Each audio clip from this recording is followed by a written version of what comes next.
Hello again, ladies and gerbils. Welcome to How to Rock Astrology. This is a continuation of our series today, talking about Astrology, Karma, and Transformation by Stephen Arroyo.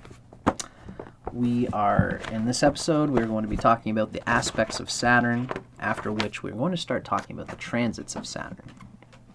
But this section we're still here talking about the natal aspects of Saturn. In particular, today we're talking about Saturn being an aspect to natal planets and how all the themes related to Saturn, as we've just talked about, are going to be involved when Saturn does aspect another planet. I would like to say, this is me being kind of cheeky, a little bit Jayesta. Jayesta is my moon sign in the nakshatras of Vedic astrology.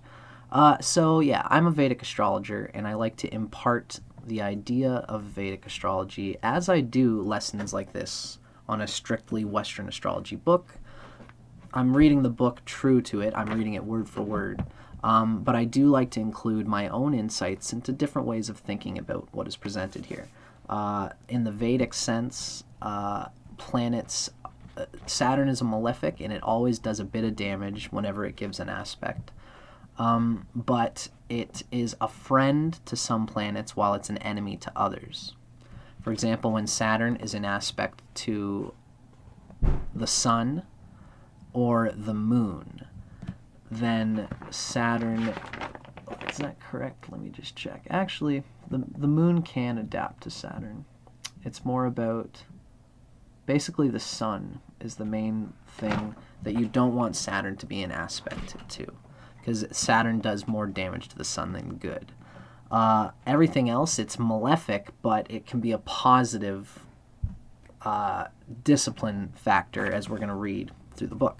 The last thing I want to make a note of is that the Vedic sense has different ways of dealing with what makes a malefic aspect. Saturn, whenever we hear about tough aspects like squares or oppositions, in Western astrology, that only happens if Saturn is dealing with an enemy, in this case, this being the Sun. Everything else, like to Venus, Venus is actually a friend to Saturn. And when Saturn is interacting with a friend, like Venus or Mercury, or I think that's it. Saturn, Mercury. No, not even, just Venus. So when Saturn is in aspect to Venus, it's considered a trine no matter what. An opposition, except for the conjunction, but it's still a positive thing when Saturn is conjunct of Venus. They help each other in ways, although Saturn does damage Venus. Saturn damages anything it's conjunct, no matter what. And it deals with things in the way that we've been talking about. It's particularly damaging to the Sun. Saturn conjunct the Sun is always a crippling experience that feels like it's more bad than good. But that's just the nature of this incarnation, and the next one will hopefully, you'll start to peel out of whatever karmic situation you have by having the Sun conjunct Saturn. But so this is just a bid to get us thinking about aspects in a different way from the Vedic sense. Essentially, positive aspects Saturn can give are towards Venus, negative aspects are towards the Sun, and everything else is going to have the malefic aspect of Saturn that is negative, and we will have to deal with it in a generally negative way. But if that planet that Saturn is interacting with is positively placed, then Saturn's influence could be a positive discipline, a good thing. So, with all of that being said,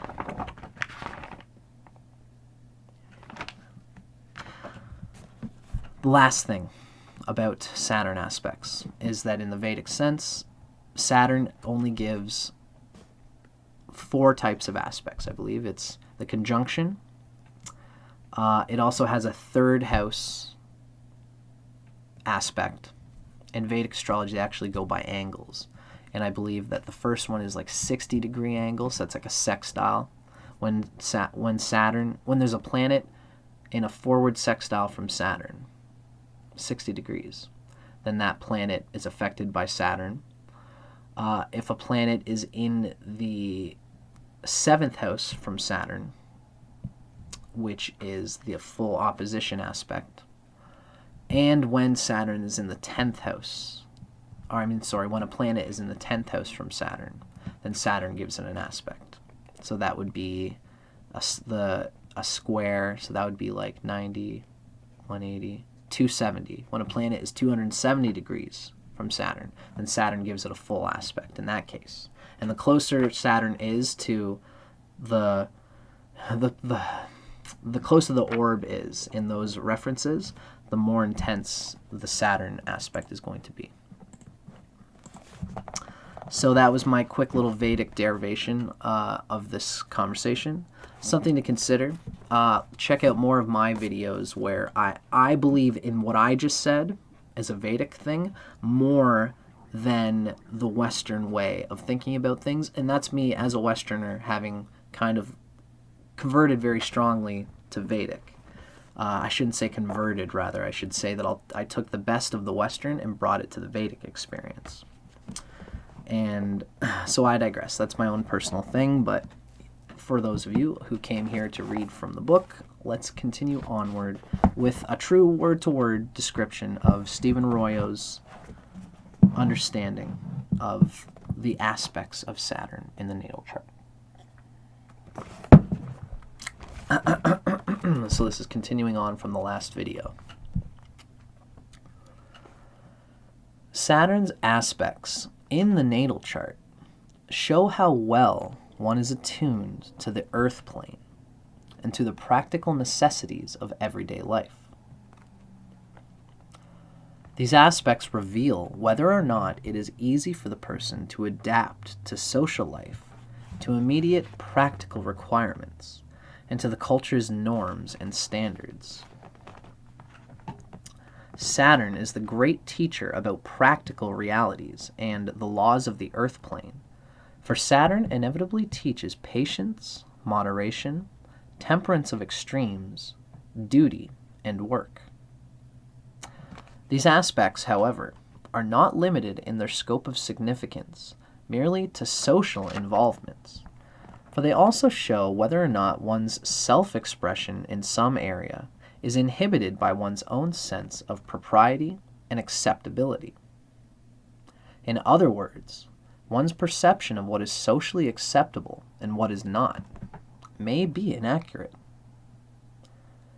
One may inhibit oneself in a certain area due to the feeling that it's not quite right or proper or acceptable, and yet the objective situation may pose no real inhibition to that mode of expression. Meaning, like, the reality might not block you, but you feel internally blocked for some reason. To state this another way, what we may feel is a restriction imposed upon us by society may in fact be a self-imposed restriction due to past karma. This sense of inner restriction may in fact serve a growth-promoting purpose. It is true that many stressful aspects with Saturn often manifest as an individual's feeling and sometimes acting at odds with conventional standards of propriety and authority.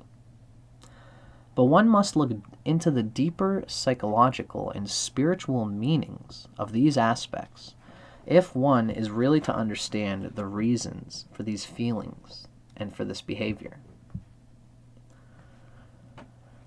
This is with Saturn being an aspect to any important planet in the chart. We might find that there's some society, your father, your teachers in school have always pushed you to stop and to refine and to deal with your lack of comprehension of this planet. You know, if you've got Saturn and Mars, if Saturn conjunct Mars in your birth chart, you might find that everyone was always frustrating whatever Mars represents to you. To all of us, your ability to be martial to be pushy and tough and to fight for your own rights. You might find that teachers always can see it in you and it's tried to wrangle it because you needed that. But you also want to hold it and you don't want to let go of it completely because Mars is important for all of us. So what ended up happening is that you've felt this constant experience of having your Mars wrangled in, and now at the very end of things, you might be worse for wear. You might actually feel like you've lost a bit of your ability to be strong and to stand strong because it's so deeply embedded in you to calm that down. So, this sense of inner restriction may in fact serve a growth-promoting purpose. And that's what Stephen Arroyo is kind of telling us here. One might accurately say that Saturn's principle, when manifesting negatively, is simply fear. Hence, the stressful aspects of Saturn usually indicate that, at least until the person has adjusted to and outgrown this tendency, the person has the opportunity to come to terms with a specific kind of fear through consciously disciplining and stabilizing the expression of the energy indicated by the planet in aspect with Saturn. By realistically confronting that innate tendency toward blockage and fear, one can begin to reformulate the personal attitude and habit patterns in that area of life. So often, when we face a fear head-on, with full willingness to do what is necessary to transform that dimension of our lives, the threatening and dark nature of that which we have feared dissipates, revealing just another life challenge and just another aspect of our own being with which we have become accustomed to regard with excessive caution and anxiety. A few examples of traditionally problematic aspects should serve to clarify these points. It's the only way to really talk about these things in any sort of realistically relatable way is to explain it through aspects that all of us have probably seen in other people or in ourselves. Maybe not as astrologers looking at a natal chart, but as people we've all met people in our lives who have probably had some aspect of Saturn that they had to deal with. So, first let's look at Saturn conjunct, square, or opposite, or in ill aspect to the moon or the sun. When Saturn is affecting the moon or the sun, often a fear of expressing what one truly is in very essential ways occurs. There's a fear of criticism or of being wrong or of inadequateness that often leads to a fear of trying anything new.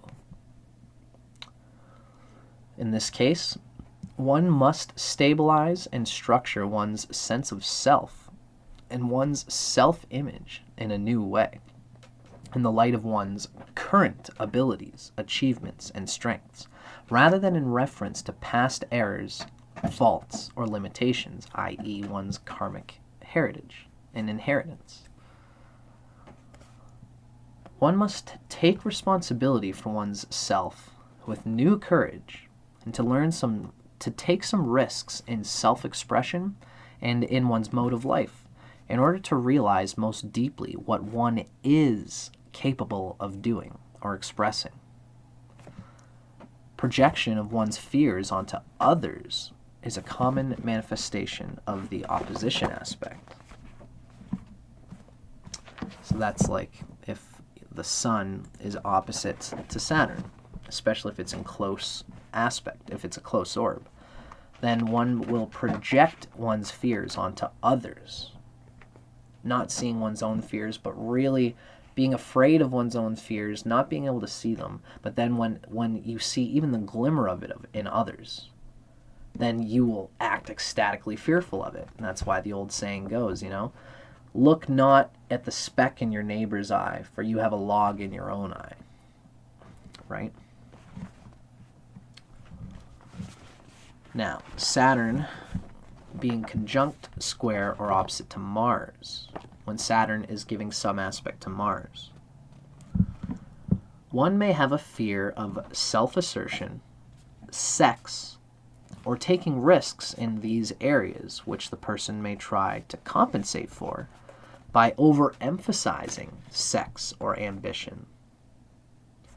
The application and expression of the assertive and instinctual energies needs to be restructured and disciplined, which, in many cases, the person accomplishes by dedicating themselves to some highly specialized sort of work, in which they can be highly energetic and through which a great deal of physical, sexual energy may be sublimated. Sublimated being a good word. Some kind of highly specialized sort of work.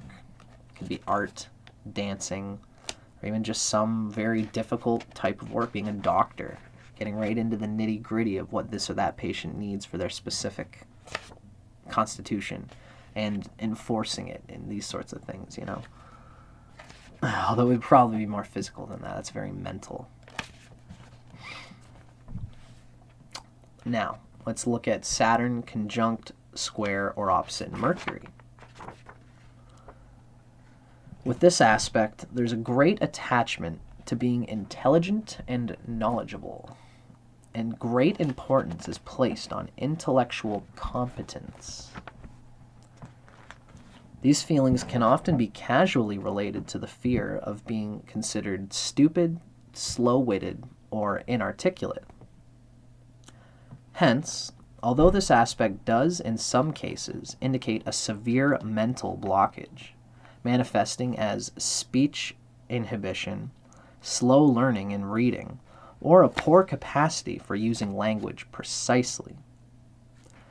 The more common manifestation, in my experience, seems to be that the person works harder at, and often succeeds at, learning definite skills and facts in order to prove his or her intelligence and competence. I'm just digesting that. A person works harder at and succeeds at learning definite skills and facts in order to prove his or her intelligence and competence. Right. This effort may, of course, be carried so far that the person becomes rigidly opinionated and mentally arrogant, which obviously can lead to more Mercury problems in the clear and unbiased exchange of ideas with others, which is what Mercury is supposed to be all about. I'm used to thinking in this way, and I'm used to dealing in business, Mercury, this way. And I'm used to dealing with a company, a restaurant from a long time ago, this way. And the new reality changes and things come in, and it's like, that's not how I run my bar. And meanwhile, the city and everyone around them is knocking on their door saying, hey, you can't do things this way because there's a new world and you got to do it differently. This is the type of person that will possibly find the best way to run a bar despite any time. And that's what they'll probably find after the cascading waves of people and times changing gives them, when you've got Saturn in aspect to Mercury like this. Eventually you'll learn what does stick the best, but it's the rigidity that brings the eventual knowledge. But being rigid, if you're being rigid when your present reality is trying to make you open up, your rigidness is not helping, is something that I want you to consider.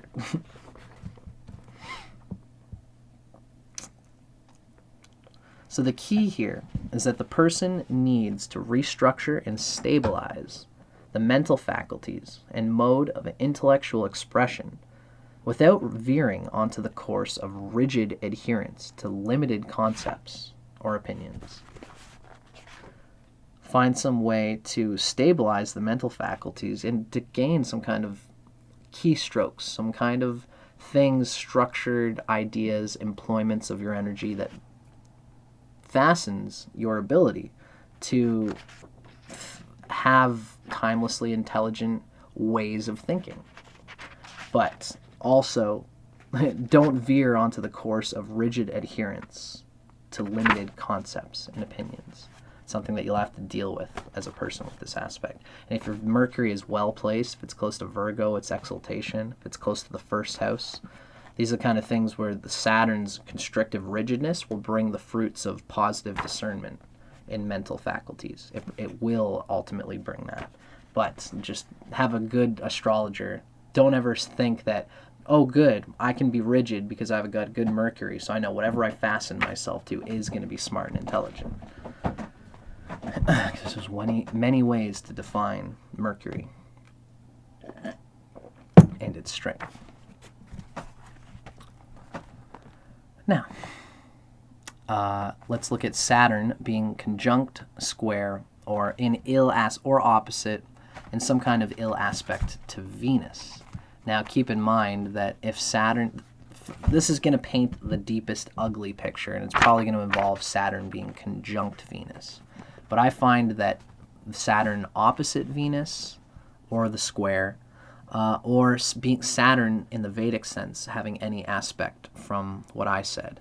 If a planet is 60 degrees from Saturn, if a planet's 180 degrees from Saturn, and if a planet's 270 degrees from Saturn. If Venus is in any of those places from Saturn, it will be a positive thing, generally, because Venus and Saturn are good friends.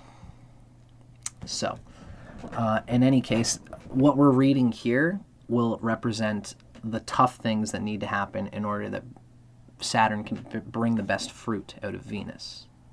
How does Saturn bring discernment in love, in self-fulfillment, in relationships? Saturn always, I think, always brings a positive sense of what kind of relationships are necessarily functional, that relate to my boundaries, that relate to my ultimate essential self. And Saturn brings a discernment that brings the cream to the runny milk, where I am unapologetic about what I need in order to be my best self in a relationship, and I won't be in a relationship unless somebody else reflects an openness to that. Although Saturn can rigidly cut out love, a love that might be staring you right in the face, if your Venus is ill-placed, and if you don't open up to the positive lovingness that Venus implies. Don't let your Saturn bum that out. But ultimately, it's going to be a positive discernment in the way of Venus, I think. Let's see how Stephen Arroyo gets at this information. This is Saturn in aspect to Venus. Here, there may be a fear of closeness, a fear of being vulnerable, if one gives of one's affections too freely. In many cases, this can be related to one's early life experiences with a cold parent. But in other cases, it seems to be solely a lingering karmic tendency from a past life that brings itself into the present life when we're going through puberty and the social interactions of being a teenager. It starts to come up. And whatever comes up there is also going to stick for the rest of your life, because it's an important... Puberty is the time wherein you're going to lay out deep instinctive sexual impulses that you can deal with later, but it's like hacking at a root that's deeply in there. The person will often hold self when Saturn's in aspect to Venus. The person will often hold self so distant from others that they ensure through such behavior that the loneliness they feel in the present will also be part of their life in the future.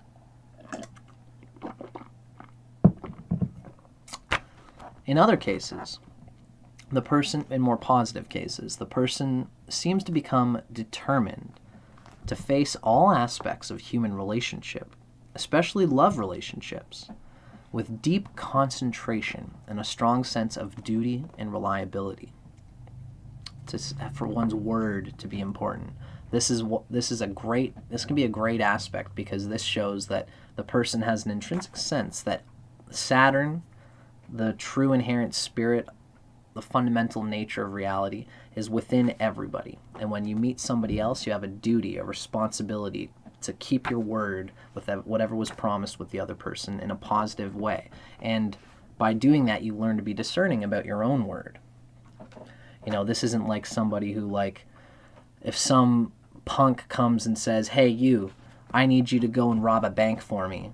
And the guy says, like, no, I don't want to. But then the punk pulls you by the hair and says, you got to do it or else I'm going to hurt you. And then you say, okay. And then you think, oh, well, I've promised my word that I'm going to rob a bank for this guy. And then the punk makes you go away and you keep your word for this the guy that doesn't matter. If you have if you have aspect of Saturn to Venus, you will know that even if you're forced to make a promise in that moment with that stupid guy because, just screw that guy. Now that I'm free from him, I'm going to call the cops and tell him to shove it or whatever.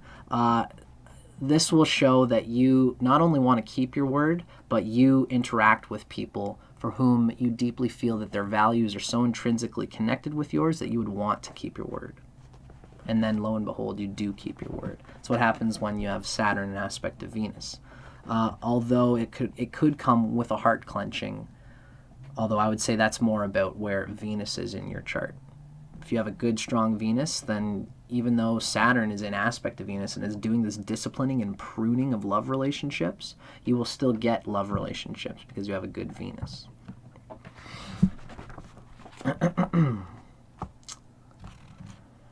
But even in moments where there is a great concentration and a strong sense of duty and reliability in relationship, even when this approach to dealing with the problem is there's often evident a certain coldness or aloofness, which still elicits rejecting behavior in many cases with Saturn in aspect to Venus, an overcriticalness. In all instances of this aspect, the approach to giving, loving, and receiving with others needs to be redefined and restructured. And it seems to be the usual case that specific, disappointing, or painful love experiences are necessary to prompt the individual to re-examine this area of life more closely.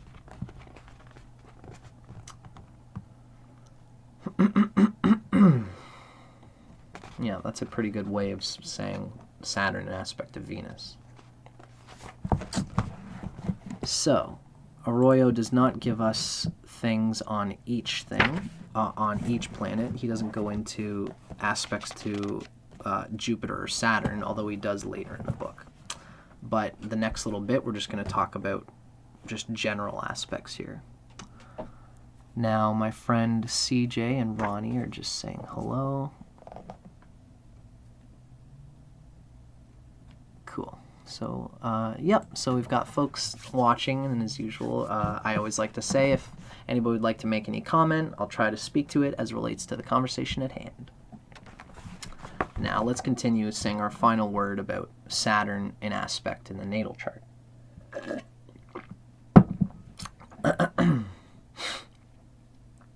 Now, what we have said thus far about the aspects of Saturn has dealt primarily with the traditional stressful aspects, or the stressful side of any aspect from Saturn. It's usually more necessary and more fruitful to deal with these aspects in some detail rather than the more harmonious ones, since they represent areas of experience wherein the person must make definite adjustments and put in some definite effort. This is like in the Western sense if Saturn is trine to any planet. The harmonious aspects of Saturn deserve some attention, although there is only rarely present the rigidity and fearfulness in these cases that one finds in instances where the more dynamic, stressful aspects are present. Again, if anyone's listening, I've made a dichotomy between Vedic aspects and Western aspects, and he's talking about the negative Western aspects and the positive trine Western aspects. For me, I'm talking about, when there's less, for Saturn being an aspect to Venus or any planet that's neutral and positively aspected and is a positive, strong planet, then there won't be as much of this rigidity in positive, harmonious aspects. Basically, one might say that the harmonious aspects of Saturn show in most cases that it's relatively easy for the person to adapt to the practical realities of life in the area indicated by the planet in aspect to Saturn, and by the houses involved, indicated, and by the houses involved, especially if that planet, like whatever Venus represents in this case, if it's got an aspect to Saturn. There may still be considerable caution and reserve and malefic effect, but it's usually a positive sort of prudence and common sense rather than a crippling inhibition. The individual with such aspects seems to have an excellent sense of timing and organizing of the energies involved, and the discipline indicated is felt by the person to be a necessary fact of life rather than a harsh restriction. An example of this is like if we have Mars in Capricorn and Saturn is opposite Capricorn, say in Cancer, and Saturn is giving that opposition aspect. The Saturn is going to do what it does to discipline and make the Mars have a rigid expression of its energy, because Saturn is opposite to Mars in this case, and it's a dynamic aspect.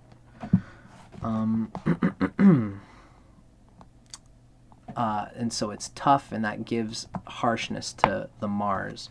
But Mars is exalted in this case, which means that Saturn's effect on Mars is damaging, but it ultimately, the Mars has the constructive place where it can use that discipline constructively. It can put the discipline of Saturn in a positive way towards positive places, even though there will still be this harsh experience of restriction and discipline. The energy represented by a planet in harmonious aspect to Saturn still flows rather smoothly, although it is toned by some degree of caution and practical experience, and therefore is slowed down to the point where the person is able to be rather matter-of-fact in his or her approach to that area of life, even when Saturn's making that positive aspect, as we said. Since Saturn's principle is by definition the polar opposite of faith, that being Jupiter, almost any aspect of Saturn, whether harmonious or inharmonious, can show an area of life where we lack confidence. One of the most positive implications of any Saturn aspect, especially one involving a personal planet or the ascendant, is therefore the knowledge that we can, in regards to the ascendant, I would say if Saturn has an aspect to the cusp of the ascendant, Saturn doesn't actually help the ascendant by being conjunct the ascendant or by being in the first house.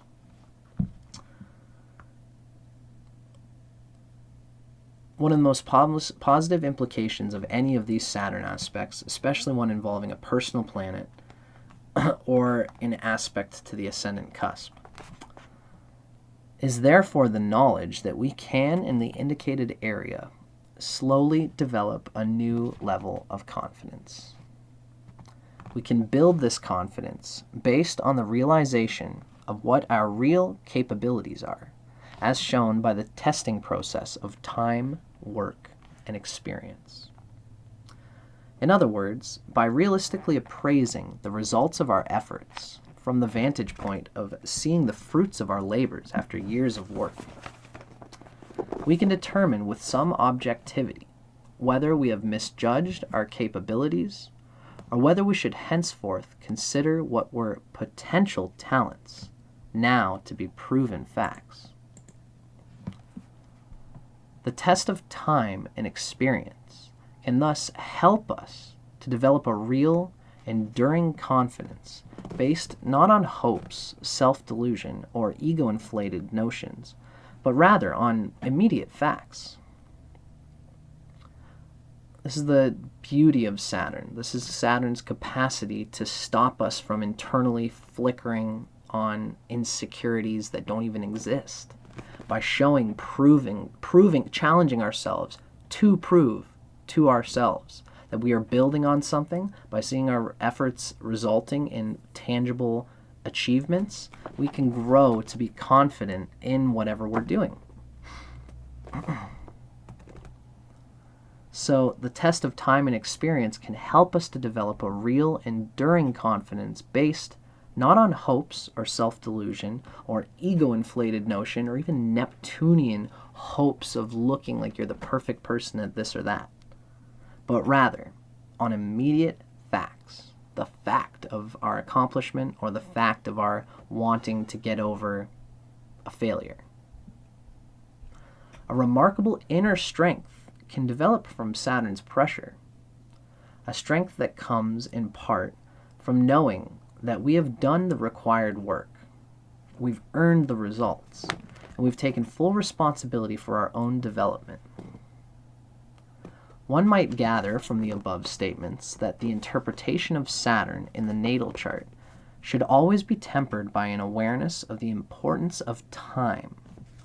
For what an aspect with Saturn means right now is not necessarily what it will mean a few years from now. It may be difficult now, but that same energy potential may be extremely rewarding a few years from now. Likewise, although many books give the reader the idea that Saturn is invariably depressing and blocks all self-confidence, the fact is that the very configuration with Saturn that denotes lack of confidence in one's youth is the same configuration that can indicate a particularly solid and unshakable time-tested experience and confidence in later years. It all depends upon how we deal with the challenge which Saturn always presents to us in our lives. And generally speaking, it also depends on all the parts of the other parts of our chart. It depends on our Saturn, and it depends on our willingness, also on our Jupiter. Jupiter giving us the ability to keep moving forward despite Saturn's hardships, although too much optimism of Jupiter can destroy the need for Saturn. It depends ultimately on Saturn's aspects in our chart, on how we deal with it, and on how we deal with the challenge which Saturn always presents to us in our lives. It is both the crippling Achilles heel as well as the cure, the understanding, the realization and acceptance of that Achilles heel, through which we can actually make the Achilles heel disappear by not letting it be a problem, by accepting it, by dealing with it. Now, that has been a lot about the natal aspects of Saturn, ladies and gentlemen. Now, we are going to be, in our next video, we're going to talk about the transits of Saturn, what Saturn's transits mean, and this is going to be a huge part of this series. We're going to be talking about it for a while. We got lots to talk about. I might even go and eat a little bit of a snack right in this moment, so let's shoot to come back together for like 6:35-ish, and we will start talking about the transits of Saturn until we eventually get into the transits of Saturn through the houses, which I know you guys are going to enjoy. I'm Dustin Cormier for How to Rock Astrology. Thanks for watching, ladies and gentlemen. Hope you guys are enjoying this. I'll see you guys on the flip side on this next episode in honestly 6 minutes.